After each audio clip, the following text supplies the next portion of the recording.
साधु जी कहते हैं, करे करावे साइया मन में लहर उठा, दादू सिरदर जीव के ये आप बगल हो जावे। करे करावे साइया कबीर परमेश्वर, और मन में लहर उठा, और दादू सिरदर जीव के आप बगल हो जा। जैसे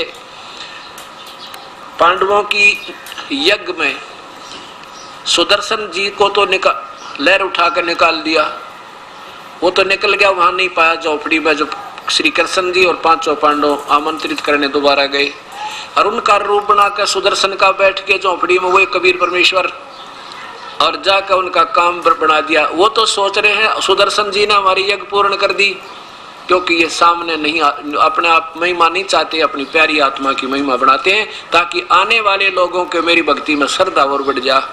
तो इसलिए कहते हैं, करे करावे साइया मन में लहर उठा, और दादू सिरधर जीव के, इस जीव के को हो श्री कृष्ण ने साड़ी बढ़ा दी, हो सुदर्शन ने शंख बजा दिया, और आप बगल हो जा, आप दूर हो जाता, पता भी नहीं लगने देता ये कहानी कैसे किस टाइम कर गए। तो इन बातों से आपने समझना। फिर क्या होता है, एक नरसी नाम के भक्त थे, वो पहले बड़े कंजूस थे और 56 करोड़ की संपत्ति उनके पास थी। केवल एक लड़की थी और उसकी भी शादी कर चुके थे, और फिर भी वो कंजूस हुआ बैठा, चिचड़ हुआ बैठा, चिपक रहा उस माया के। और परमात्मा ने सोची, देखिए प्यारी आत्मा, ना इसके पास कोई लड़का और 56 करोड़ की संपत्ति, आज से काफी समय पहले आता अरबों खरबों की संपत्ति समझो। और नादान आत्मा चौनी दान नहीं करता, यो गधा बनेगा भूत इस माया के चिपट के। उसके लिए उस परमेश्वर ने ना जाने के किस प्रकार से प्यारी आत्मा से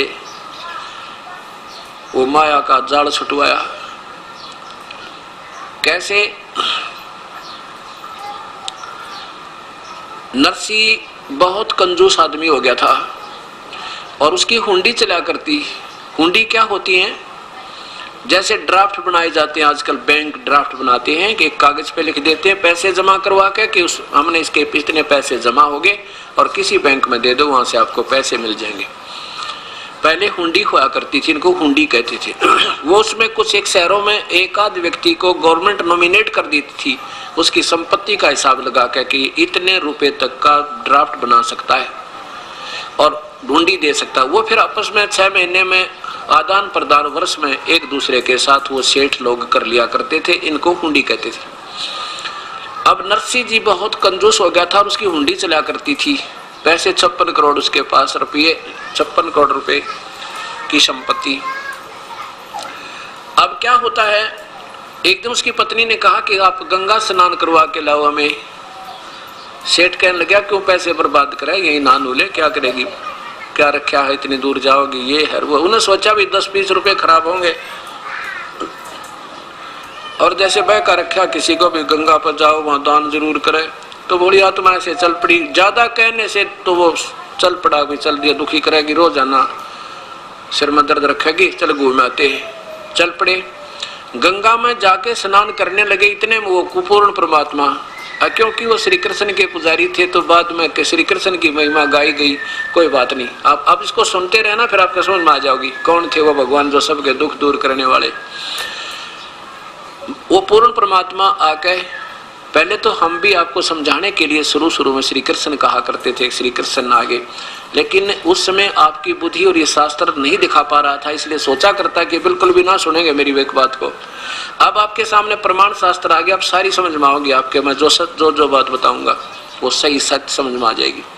तो पूर्ण परमात्मा वो उत्तम पुरुष तो अन्य परम अक्षर पुरुष सतपुरुष अकाल मूर्त आए, एक ब्राह्मण रूप बना के कहने लगे, सेठ जी कुछ दान करो, गंगा स्नान करने आए हो तो दान किया करते हैं, क्योंकि जैसी वो परंपरा उन्हें बना रखी थी उसी को आधार लेकर के। सेठ बोला, मेरे पास पैसे थोड़े हैं पंडित जी, किसी और पे ले जा, आप जाओ। परमात्मा कहने लगे, भाई देखो वैसे नहाने का क्या फायदा, कुछ दान किया करो, ये पानी तो वही ना नहा लेते आप। उसकी पत्नी कहने लगी, कर दे दो 1-2 रुपया दान, ब्राह्मणता ही। वो बोला, ना ले, चुप करके स्नान कर ले, यहाँ ले आया ना, इस ये बड़ी समझ तू। पैसे दान कर दे। कितना हो पैसे? कोई ना, थोड़े लाया हूँ मैं। आखिर में भगवान ने कहा एक 8 आने कर दे। ने बोला 8 आने भी कौन नहीं है। कहने लगा रहा 4 आने तक कर दे। 4 आने भी कौन नहीं। आखिर में बोला 1 टका दूंगा, 1 टका। वो बोला रहा 1 टका ही दे दे, कुछ तो हाथ तो छोड़ दे तू। ने बोला 1 टका दे दूंगा, पर दूंगा मेरे वहां आ जाइए, मेरे घर पर। भगवान बोले चल घर पर दे दिए भाई। अब नरसी नहा धोकर घर आके स्नान कर करा के अपने घर पहुंच गए। अब नरसी जी ने जाके वह पोटड़ी रखी थी सफर वाली, पीछे तो परमात्मा ने जाके वह खटखटाया दरवाजा। नौकर आया। नौकर ने पूछा क्या बात है ब्राह्मण? पर ब्राह्मण वेश में परमेश्वर बोले भाई आपके सेठ जी ने मेरा 1 टका की यहाँ पर रखी है दान करने की, और वो कहो मेरा टका दे दे। तो घर आके देने की कही थी, मैं फिर अपना और काम जाना है दूर। अब नौकर ने जाके सेठ जी तब बैठा था, इतने में कहा जी एक पंडित जी आ रहे हैं बाहर द्वार पर खड़े और कह रहे हैं आपने कोई गंगापुर उनका 1 टका दान करने का प्रॉमिस किया था, वो लेने आए से अपना। अब उसने सोचा नरसी ने तो बड़ा ढीठ आदमी गिला लिया, तो कहने लगा भाई यूं कह दे अब सेठ जी आ रहे थके हैं, कल देंगे, बैठ जाए इंतजार, कल कल कल देवेंगे। नौकर ना का संदेशा दे दिया। परमात्मा बोले भाई कोई बात ना, कल दे देंगे, विश्राम कर लेते हैं, बार बार के आ जाओ तो लेके जाऊंगा। उसी के बाग था एक उस कोठी के बाहर, उसमें बाग के नीचे परमात्मा ब्राह्मण रूप में अल्लाह के बिछा के चादर लेट गए। सुबह उठते फिर खटखटा दिया दरवाजा। दरवाजा खटखटा भी कहो सेठ जी ने मेरे और टका दे दे। नौकर गया, सेठ जी वो ब्राह्मण खड़ा द्वार पे अपना दान दक्षिणा मांगे। सेठ ने सोचा बड़ा ढीठ आदमी तो गया भी को नहीं। अब सेठ ने सोचा आज ही 1 टके की इज्जत लगा रहा है, कल न मन माने 100 रुपये की लागत बैठ जाए तो इसको तो रास्ता पा गया। फिर ये अब किसना भी काम कर दो इसका न आगे फिर से दुखी करेगा। यो कहने लगा यूं कह दे। नौकर से कहा सेठ नरसी ने यूं कह दे भाई मेरे हमारे सेठ जी बीमार हो गए और ठीक हो जाओगे जब देंगे, सफर में आए थे बुखार बन गया। नौकर ने आकर कह दिया सेठ जी ब्राह्मण जी हमारे सेठ जी ना सफर से आए थे, उनका बुखार हो गया और कहते हैं ठीक हो जाएंगे ना फिर आपका टका दे देंगे। अब वो कहने लगे भगवान भाई कोई बात ना, इंतजार कर लेते हैं, 1-2 दिन में बुखार उतर जाएगा। अब बार बार तो आ नहीं जाता, पैसा लेकर जाऊंगा, वही अपना दिन में घूम फिरावे, शाम ने ऑर्डर आगे फिर लेट जाए। अब 1 दिन देखा, 2 दिन देखे, 3 दिन हो गए। जब सेठ जी ने पूछा कि वो गया कि यहीं पर है, वो कहने लगे जी वो तो यहीं बिस्तर लगाए बैठे हैं सामने अपने के बाग में, और कह रहे थे कि भी लेके जाऊंगा, बार बार तो आया नहीं जाता। सेठ नरसी इतने निकम्मेपन पा गया, कहने लगा नो कह दो वो तो मर गया सेठ थे बस। अब नौकर ने जाकर कह दिया ब्राह्मण हमारे सेठ जी का तो स्वर्गवास हो गया, और भाई बड़ी दुख दर्द बात हुई है, तो बीमार हो गए बेचारे, गंगा स्नान करके आए थे। भगवान बोले भाई कोई बात नहीं, तो मरना जीना तो लग रहा है, चलिए मृत्यु तो होगी पर तो अंतिम संस्कार करा के जाऊंगा, यूं तक जहाज। तो नौकर ने आके कहा सेठ जी वो तो ये कह रहे हैं, ऐसे कहा भी अंतिम संस्कार करा के जाएंगे, बात तो बहुत बुरी बनी है। चलो तो ऐसे तो क्या जाया जाता है। सेठ जी बोला तो ढीठ आदमी है भाई, ऐसे करो तुम लकड़ियां ढोने शुरू कर दो, शायद उसका समझ में आ जाए वास्तव में मर गया तो ना लकड़ी क्यों सेठ गांव का मर जा, शहर का तो दुनिया इकट्ठी हो जाए, सब ना बेरा हो। वो 4 आदमी लकड़ी ढोए उसके नौकर, और लकड़ी डोली जब ने बोला गया कि यहीं पर है जी, वो तो एक लकड़ी उठा रहा है साथ में और शमशान घाट की तरफ जाने लग रहा है। तो कहने लगा भाई मेरी तुमने करो एक अर्थी तैयार करो, जनाजा बना लो नकली। अब सेठ जी को लौटा लिया, उन 4 ने उठा लिया नौकरों ने और चिता के ऊपर रख दिया। चिता के ऊपर जब रख दिया तो परमात्मा डाल कर लकड़ी न जो ले रहे थे कंधे पे, और कहने लगे निकम्मे सेठ जी तो भी वह पक्का उस्ताद निकला। अब देख 1 टके में जान देने को जा रहा है, भाई हमने माफ कर दिया तेरा दान, हम लेते नहीं। सेठ बोला पक्की बात है, कहाँ पक्की बात है, अगजात है, आप जा रहे हैं भाई। भगवान चल पड़े और सेठ ने वो सारी लकड़ी वापस ठुआई, चलो सारी ठा के ले चलो उठाओ।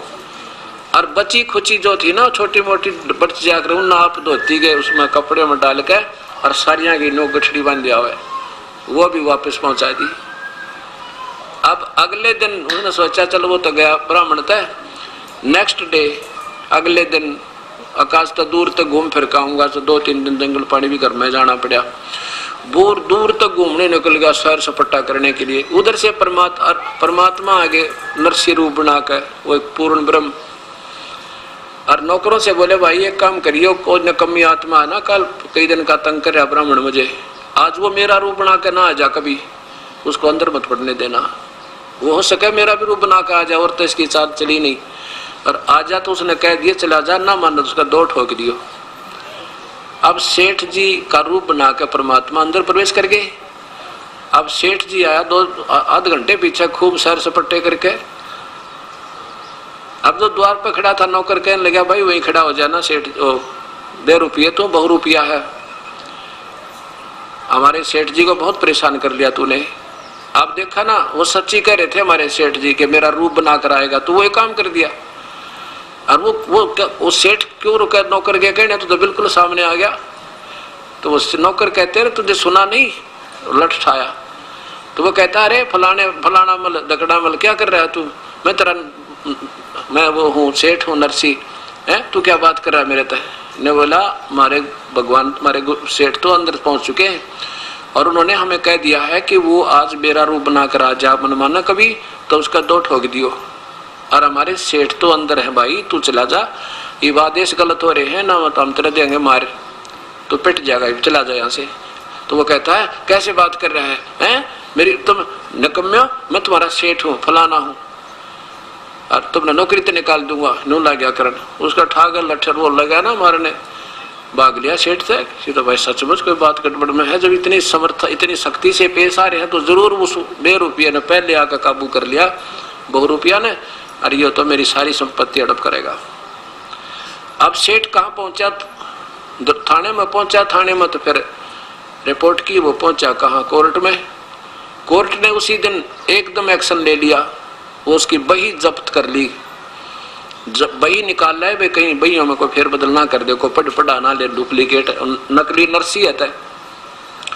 अगले दिन पेशी लगी, दोनों खड़े कर दिए कोर्ट में, भगवान भी और नरसी भी, और दोनों की शक्ल मिले। अब पहले कोर्ट ने उस असली की गवाही मांगी कि तू इस बही में बता दे क्या क्या लिखा है। उसने बता दिया कि मैंने एक लड़की का ब्याह किया था, उसमें इतने बातियां आए थे, इतने फलाने आए थे, इतना दान किया था, वो सारा रिकॉर्ड करा करते पहले ब्याह का। और एक मकान बना था, उसमें इतनी कड़ी आई थी, इतना सतीर आए थे, इतने जंगले झांकी थी, वो लिख रहा था। वो 2-4 बात बता के चुप हो गया जी, और तो मुझे ज्ञान नहीं। बोला भाई ठीक सा था। फिर नकली नरसिंह बुला जो भगवान था, वो कहने लगा भाई बता, इसमें कोई बही में ऐसा लेख बता जिसे प्रमाणित कर सके तू असली है। तो भगवान बोला खोल, इसने कीते थे, कौन सा पृष्ठ खोल ले। उसने पृष्ठ खोल लिया, लाग गए परमात्मा पढ़ने, उल्टी सुल्टी सारी सुना दी। अब वो नकली था असली सिद्ध करना पड़ा कोर्ट ने, और असली को नकली सिद्ध करके कह दिया भाग जा तू यहाँ से, निकम्मे, सेठ तंग कर दिया तने। अब सेठ नरसी बैठ गया जंगल में जाके, और न्यू कहे भगवान ये मेरा कौन से जन्म का दुश्मन था, इसने सारी ये संपत्ति हड़प कर ली मेरी, बताइए के बनी मेरी गेलियां। उधर से वो परमात्मा फिर आ जाते हैं, वो नरसी नकली बन के वही ब्राह्मण रूप बना के वहां खड़े हो गया, आके कहने लगे नरसी अब बता बेटा यह संपत्ति तेरी है या मेरी। नरसी बोला कि बेईमान थी तो मेरी, पर मेरी पार नहीं बसाती। भगवान बोला कि यह तेरी पहले भी ना थी, नादान तेरा भूल लग रही थी, यह पहले भी मेरी ही थी और आज भी मेरी ही है। तू तो सूखा बन जा रहा था, तेरे पे खर्चे भी ना गए, 2 पैसे दान भी ना दिए गए, गधा बनेगा निकम्मे। तो सर्प की जो नीम जागा इस माया ने जोड़े जोड़ के, और एक शर्त पर तुझे दे सकता हूं, अगर यदि तो इसने सारी न बांट दे, धर्म भंडारे में लगा दे, तो नहीं दुनिया का खून चूस चूस के ये ब्याज बट्टा ले लेकर और ये जहर इकट्ठा कर लिया, तेरे कीड़े पड़ के मरेगा, तो देख ऐसी दुर्गति हो जाएगी तेरी, और कुत्ता बनेगा तेरे खाज लगेगी दुनिया का, यूं तो नरक डाल कर दिया इकट्ठा। तेरे पास रहना नहीं निकम्मे, ना तेरा संतान लड़की थी उसकी शादी कर दी, बता तू करेगा क्या इसका। तब उसका सारी बात समझ में आ गई, परमात्मा जैसे आप कहोगे गुरुजी ऐसे कर लूंगा। अब परमात्मा उसके गुरु बने और उसको नाम दिया उस परम पिता ने, और कहा बेटा ये भंडारा कर दे इसका, नहीं तो संपत्ति तेरा जान की दुश्मन हो जाएगी, तेरे पे मरा जाएगा ना जिया जाएगा। उसी दिन से भंडारे ला दिए और सब कत्ती पाई पाई खर्च करके झोपड़ी गाल के बैठ गया बाहर जंगल में ईश्वर आसरा लेके। अब आया लड़की का ब्याह, ज्योति का ब्याह हो गया, लड़की की शादी। लड़का कोई था नहीं इसका। अब उस समय बात कौन जावा गरीब आदमी के साथ। 16 अंधे आया करते आसपास के, वो समझा करते नरसिंह मत ना रही है, भगवान ने जब इतना खेल कराया ना तेरे साथ तो दूर नहीं तेरे तय। कहने का भाव ये है कि कैसे किसी की गाड़ी मांगी, किसी के बैल मांग के उसको लचर पचर करती हुआ गाड़ी चल पड़ी और भाती उसमें कौन, वो 16 अंधे और साथ में नरसी। अब वह गाड़ी ना चले, कुआ उसकी कील निकल जाए कि तब वो बैल बैठ जा, कोई खड़ा हो जाए, ना ना चलाना आवे, ड्राइविंग भी ना करनी आवे।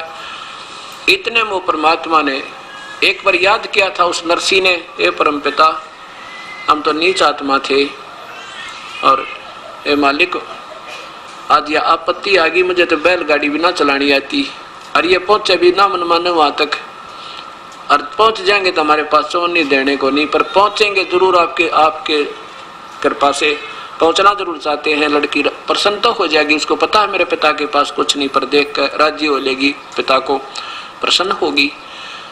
और हे भगवान ये तो बड़ी आपत्ति आई। इतना याद ही किया था, इतने में वो परमेश्वर एक बढ़ई का रूप बना के, कारीगर का रूप बना के और एक थैले में डाल के वो आरी उरी बसोले और पहुंच गया। हाथ देकर कहने लगा रोकिए भाई गाड़ी वाले रोकिए। अब नरसी गाड़ी हाँक रहा था, नरसी बोला भैया तो रुकिए, रुकाई है, चलते नहीं है बैल, कभी खड़े हो जाते हैं कभी बैठ जाते हैं और गाड़ी भी टेढ़ी मेढ़ी चला इसकी, बैल गाड़ी या कच्ची लकड़ी की। तो कहने लगा भाई मैं आपके साथ चलना चाहता हूँ कुछ दूर तक, मेरा रास्ते में गांव पड़ा है, मुझे बैठा लो गाड़ी में। भगवान बोल नरसी बोला भाई गाड़ी में तो बैठा लेंगे पर यह चल तो रही नहीं, ये तो बिल्कुल कंडम हुई पड़ी है। भगवान बोले भाई मैं मिस्त्री हूँ और मैं इसको ठीक कर लेता हूँ, ला मैं ठीक कर दूंगा इसको। अब भाई कर लेता है, अब मार के 2-4 थोड़े पथोड़े इधर उधर थे, अपनी शक्ति तो कति सही कर दी और बैठ गया। कहने लगा भगत जी आप बैठ कर भजन कर लो, मैं गाड़ी चला दूंगा। वो परमेश्वर पूर्ण ब्रह्म एक मिस्त्री रूप बना के फिर उसका बनकर ड्राइवर गाड़ी का और जा छोड़ी वहां पे 7 किलोमीटर दूर, 7 मील 7 कोस दूर स्थान से, और रात में पहुंचा दी। थोड़े से 2-4 घंटे में जा छोड़ी। कहने लगा भाई ले भगत जी मेरा तो आ गया स्थान, आप अपनी गाड़ी संभालो और यहाँ से 7 कोस रहेगा तुम्हारा स्थान जहाँ तुमने जाना है, बस 7 कोस और आराम से पहुंच जाओगे, कोई दिक्कत नहीं। अब पहले तो जो भगवान चला रहे थे गाड़ी ऐसे चला थी जैसे हवाई जहाज हो, और खूब भक्ति में मन लग रहा सब। वो सूरदास तो अंधे थे 16 और नरसिंह जी भी भक्ति में लीन हो गया क्योंकि परमात्मा बैठे पास में पूर्ण ब्रह्म।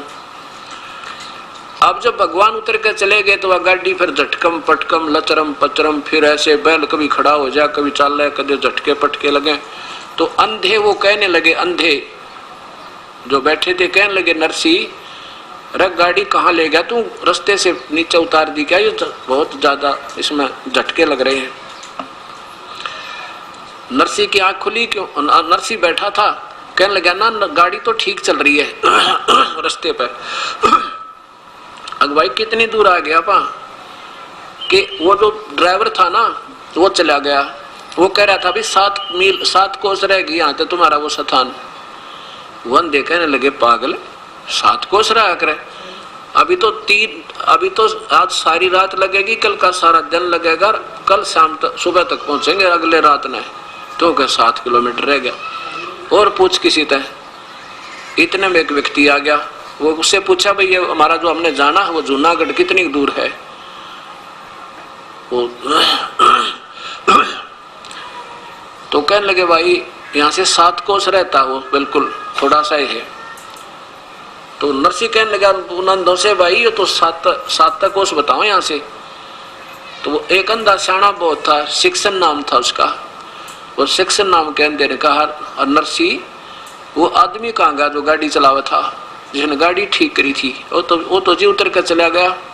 अरे देखता किधर गया वो, अब इतनी देर में ज्यादा 3, 4, 5 मिनट हुई होंगे, उन्हें देखा था कितना वो आदमी दिखा ना, सारे खेत खाली पड़े थे, कोई आसपास आड़ भी नहीं ना दिखाई दे।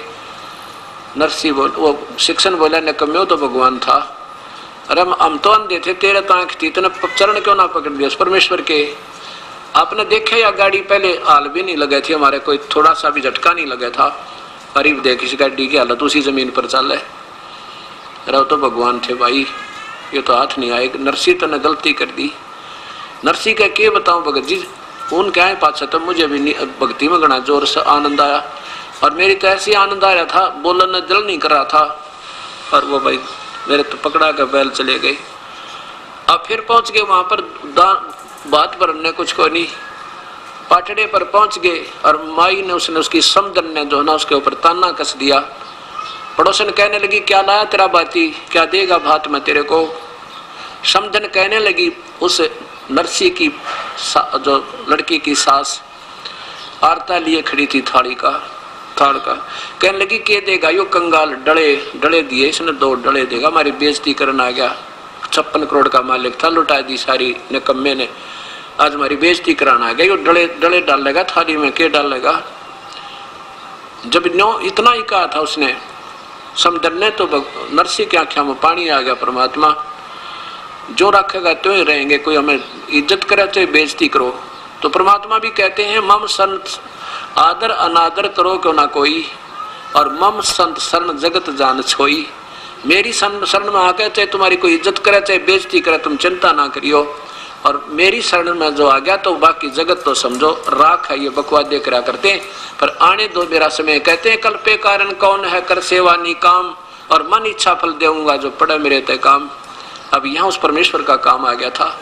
इतने में आकाश से कहते हैं सोने और चांदी के 2 डले आए, और समदन की थाली में पड़ गए, वो यावासी होगी। और इतने में कहते हैं ऊपर से वर्ष नोटों की बारिश होने लगी। नोटों चांदी के सिक्के थे पहले, ऐसे वर्षा होने लगी। और इतने में वो परमात्मा एक गाड़ी लेकर, भरी हुई गाड़ी, उनकी लड़कियों के देते हैं ना दहेज पेज, वो अगलियां की और पछलियां की, वो कम से कम 150 तीड़ लाकर दर दिए थान के थान। और वहाँ गाड़ी छोड़ दी कि ले उतार ले बेखारी न तुम अपने हमारे भगत के बारे में ऐसे नहीं कह देगी। और इतना कह के समेत गाड़ी और बैल छोड़ कर वो अंतर ध्यान हो गए, परम पिता दिखाई नहीं दिए। बोलो सतगुरुदेव की जय। अब नरसी पुजारी श्री कृष्ण का था, वो ने सोचा श्री कृष्ण कर रहे हैं, कहते करे करा वैसा ये मन में लहर उठा। और दादू शरदर जीव का वो आप बगल हो जा, ये बड़ाई नहीं की करवा देता श्री कृष्ण राम आदि की, और करता स्वयं।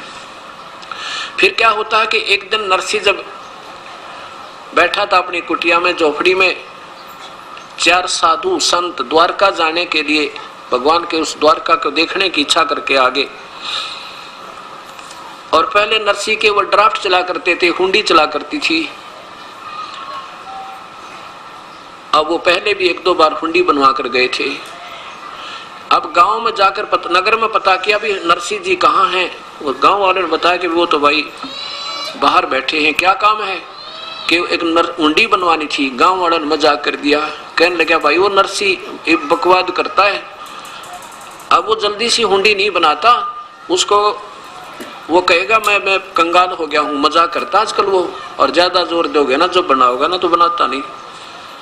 कहाँ है कि वो बाहर झोपड़ी में बैठा है, वहां चला गया। चारों के चारों वो भक्त आत्मा जो तीर्थ यात्रा पर आए हुए थे, उन्हें सोचिए 500 रुपये हमारे पास है, रास्ते में कोई छीन ना लेवे, हुंडी बनवा ले, चलते हैं द्वारका में, किसी सेठ से ले लेंगे।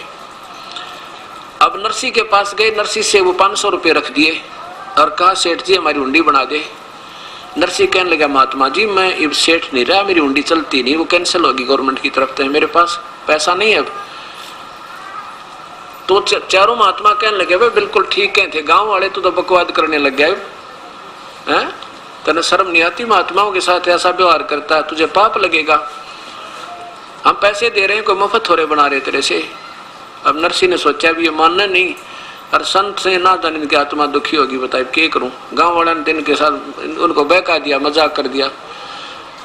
उसी समय साक्षी रख के अपने परमेश्वर को, क्योंकि वो श्री कृष्ण के पुजारी थे, सांवल साहा, सांवला सेठ, सांवल यानी सांवरिया, भगवान श्री कृष्ण के नाम सांवल शाह लिख के कि भगवान श्री कृष्ण के नाम में अपने एक हुंडी लिखता हूं, ये दास की हुंडी स्वीकार हो, इनको भुगतान किया जावे, आपकी अमानत मेरे पास है। 500 रुपये ले लिए और वो कागज बना के दे दिया, अब ले जाओ सेठ महात्मा जी। वो चल पड़े। पीछे से सेठ ने क्या किया, उन 500 रुपये का एक भंडारे का सामान, घी, चावल, खीर, दूध दाद बनाकर और भंडारा कर दिया। 500 की रोटी खिला दी। अब 500 रुपये बहुत होते थे, 50,000 के करीब हो जाए आजकल के, पूरा भंडारा कर दिया। अब वो चारों महात्मा पहुंच गए कहाँ, द्वारका में। वहां जाकर पूछा भाई कोई सावड़ नाम का सेठ है। वो सेठ जिसकी हुंडी चला करती उसके पास गए, वे एक सेठ हुंडी उसकी चलती, उससे पूछ लो। उसने देखा, कहने लगे ये तो नरसी की बनाई हुंडी है क्या, ये नहीं चलती इसकी, अब ये तो कंगाल हो गया, दुनिया को ठगने लग गया, अब झूठी हुंडी बना के, ये तो दिवाला निकल गया इसका। तो सारी द्वारका में पूछ लिया, सावड़ नाम का कोई सेठ हो, कोई नहीं पाया। और सब मजाक करने हो, नरसी तो ठगन लग गया दुनिया को, अब उसकी हुंडी नहीं चलती, उसका ड्राफ्ट नहीं चलता। अब चारों महात्मा जाके एकांत में बैठ के नगर तबार भाई के ने बता, वो तो मना करे था बेचारा, हमने सिर में दर्द कर दिया उसका, कहने पीछे पड़ गए, किसी के कहने सुनता है। उनको ये भी विश्वास था कि वो नेक आत्मा है, हमारे पैसे जो के तो पाओगे, पर ये तो हम दिक्कत होगी यहाँ पे। इतना सोच ही रहे थे कि उधर नरसिंह जी की दिव्य दृष्टि काम करने लगी परम पिता की दया से। उसने देखा कि परमात्मा ने आके उनको महाराज संतों को पैसे दिए क्या नहीं दिए, देखा तो उनको पैसे नहीं मिले और मायूस हुए बैठे। अपनी पत्नी से कहा नरसिंह जी ने कि तूने जो सामान लाए थे हम 500 रुपए का, वो सारा वितरित हो गया या कुछ बकाया है? लगी जी थोड़ा सा आटा बचा है, ऐसा होगा तो 2-4 रोटियां बन जा। और वो कौन सा बचा, वो पलोथन का। पलोथन क्या होता था, पहले रोटी बनाने के लिए बनाते थे गोल गोल सी लोई, और उसको सूखे आटे में लगा लगा कर रोटी बनाती थे। अब काफी भंडारा हुआ था, उसमें थोड़ा सा आटा बच गया, जिसमें 4 रोटियां बन गया। वो कहने लगे जी वो पलोथन यानी थोड़ा सा आटा बचा है 4 रोटियों के का, और तो सारा भंडारा लगा दिया। तो उसने कहा नरसिंह ने 4 रोटी बना, यह तो आट लाग रही थी अभी तक, इसलिए भगवान प्रकट नहीं हो पा रहे थे। 4 रोटियां का आटे की रोटी बनाकर वही परमात्मा वहां एक रास्ते चलते का रूप बनाकर आके कहा भगवाई राह चलता हूं, मुझे भूख लगी है। होए होए, वो परमेश्वर स्वयं आके और उसी समय कहा जा भाई भगत जी बैठो, हो बड़े ले रोटी ताजी ताजी बना रखी है। 4 रोटी खाकर परमात्मा वहां प्रकट हो गए और जाके कहा कि आ जाओ भाई, कैसे बैठे हो महात्मा? आके बैठे हैं भाई सेठ जी, हम तक इतना जोगे नहीं रहे। ऐसे ऐसे नरसिंह की हुंडियां चलती नहीं, हमारी उन्होंने हुंडी बना दी, पर उसका दोष नहीं बेचारे का, हमने ज्यादती कर दी उसका। और या कोई सेठ नहीं सावड़ नाम का। तो परमात्मा कहने लगे भाई किसने कहा तुम्हारे को वो सेठ नहीं सावल? मैं सेठ हूँ सावल, आ जा मेरी दुकान पर, चल तुम्हें दूंगा वो 500 रुपये रहे या हुंडी, बिल्कुल सही चला इसकी दवाई, कौन मना करे था? लेकर वो कागज और उस बाजार में चौपट, उस बाजार में द्वारका के में जो चारों तरफ बनिया की दुकान थी, कहने लगे बिछाओ चादर यहाँ पे। उस चौराहे पर चादर बिछवा के ऐसे पटके, 1 चांदी के खुड़के दूर थे, 2 3 4 सुना का उन सब ने, और सबका ध्यान अट्रैक्ट हुआ है, ये क्या होने लग रहा है। 500 रुपए नए कते जैसे आज बनकर आए हो, 500 नोट चांदी के पटक दिए और कह दिया भाई मैं सावण सेठ हूँ, और कह देना उस नरसिंह को उसका दास हाजिर खड़ा पाओगा, चाहे लाख हुंडी दे दे। बोलो सतगुरुदेव। तो ऐसे परमात्मा, वो पूर्ण परमात्मा आकर ये सब काम करता। ठीक है, चाहे हम श्री कृष्ण पर सेरा बांधे, चाहे श्री राम पर बांधे, ये गीता और वेद प्रमाण देते हैं वो परम पिता पूर्ण ब्रह्म है, जो सबके काम सारने वाला और सारे दुखों का निवारण करने वाला। बोलो सतगुरुदेव की जय।